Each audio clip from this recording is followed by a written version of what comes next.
வணக்கம். இன்றைக்கி இந்த வீடியோவில் எதை பற்றி பார்க்க போகிறோம்னா, ஒரு 3 தரமான படங்களை பற்றி தான் பார்க்க போகிறோம். 3மே தமிழ் டப்பிங்கில் இருக்குது. 3மே என்ன சொல்கிறது, ஒரு ஃபீல் குட் மூவின்னே சொல்லலாம்.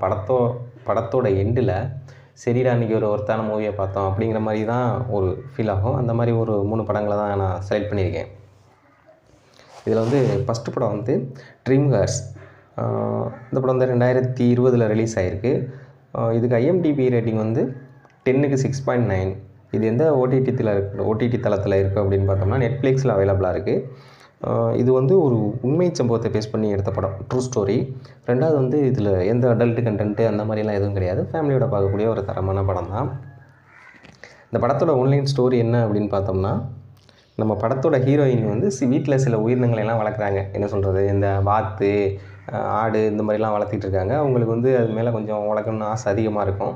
அப்படி இருக்கும்போது அவங்களுக்கு ஒரு பெரிய ஆசை இருக்கும். அது என்னன்னு பார்த்தோம்னா, ஒரு ரேஸ் கார்ஸ், அதாவது பந்தய குதிரை இருக்குல்ல, அந்த பந்தய குதிரையை வாங்கி அவங்க ரேஸில் கலந்துக்கணும் அப்படிங்கிறது அவங்களோட பெரிய ஒரு ஆசையாக இருக்கும். ஆனால் அதோட அமௌண்ட் கூட இருக்கும். ஒரு பந்தய குதிரை வாங்கணும்னா காசு கூட வரும். அவங்கள்ட்ட ஒரு மிடில் கிளாஸ் மாதிரி தான் இருப்பாங்க. அவங்கள்ட்ட அதிகமாக காசெல்லாம் இருக்காது. அப்படி இருக்கையில் அவங்க என்ன பண்ணுவாங்க அப்படின்னா, அவங்க நண்பர்களை ஒரு பார்ட்னராக சேர்த்துட்டு ஒரு பெண் குதிரை ஒன்று வாங்குவாங்க. அந்த பெண் குதிரையில் ப்ரீட் எடுப்பாங்க. ப்ரீடுனா என்ன சொல்கிறது, அதான் அவங்களுக்கு புரியுமே.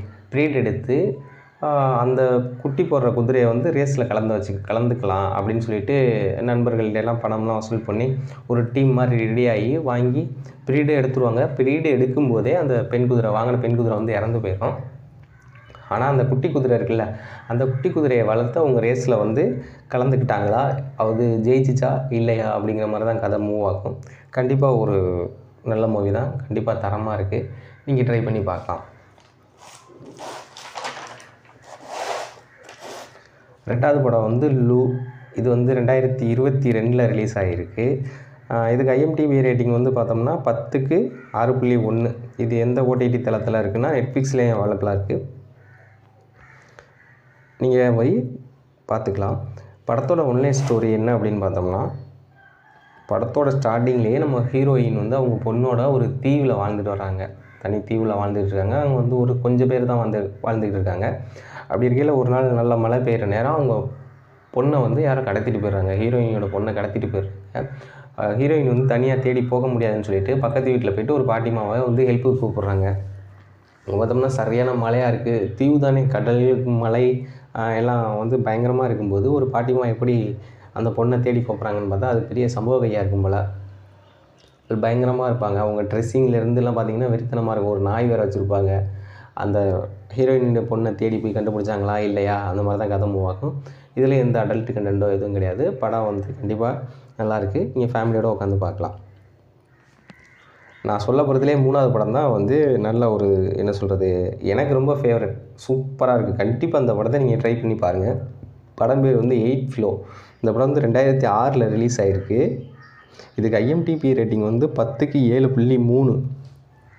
இது எந்த ஓடிடி தளத்தில் இருக்குது அப்படின்னு பார்த்தோம்னா Disney+ Hotstarல இருக்குது. இந்த படம் கண்டிப்பாக பார்க்காதவங்க இருந்தீங்கன்னா கண்டிப்பாக ட்ரை பண்ணுங்கள். கண்டிப்பாக ஒரு ஒர்த்தான படம். இதோட ஒன்லைன் ஸ்டோரி என்ன அப்படின்னு பார்த்தோம்னா, படத்தோட ஸ்டார்டிங்கில் நம்ம ஹீரோ அண்டார்டிகான்னு சொல்லுவோம்ல, ஒரு பனி பிரதேசத்தில் அங்கே அவர் வேலை பார்த்துட்ருக்காரு. அங்கே அவர் என்ன வேலை பார்க்குறாருன்னா, ஆராய்ச்சி பண்ணுவாங்கள்ல, அந்த ஆராய்ச்சி பண்ணுறவங்கள பத்திரமா ஒரு இடத்துக்கு கூட்டிகிட்டு வர்றது தான் அவரோட வேலை. அதாவது கைடு. இங்கே மாதிரி அங்கே கைடு. அப்படி இருக்கும்போது எல்லோரும் ஒரு வண்டியிலையோ இதுலேயோ போக முடியாது. அதனால் ஒரு 8 நாய்களை அவர் வச்சுருப்பார். டக்குன்னு ஏதாச்சும் ஒரு டேமேஜான இடத்துக்கு போகணுன்னா அந்த நாயில் போயிட்டு அந்த நாயோட பயணம் பண்ணிவிட்டு வந்துடுவாங்க.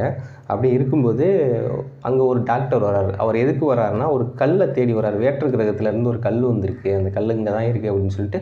அந்த இடம் படு ரிஸ்க்கான இடம். அப்படி இருந்தும் சரி அந்த நாய்களை வச்சு போகலாம் அப்படின்னு சொல்லிட்டு நம்ம ஹீரோ அந்த டாக்டரை கூட்டி போய் அங்கே போய் கல் எடுத்தாங்களா இல்லையா அது ஒன்று.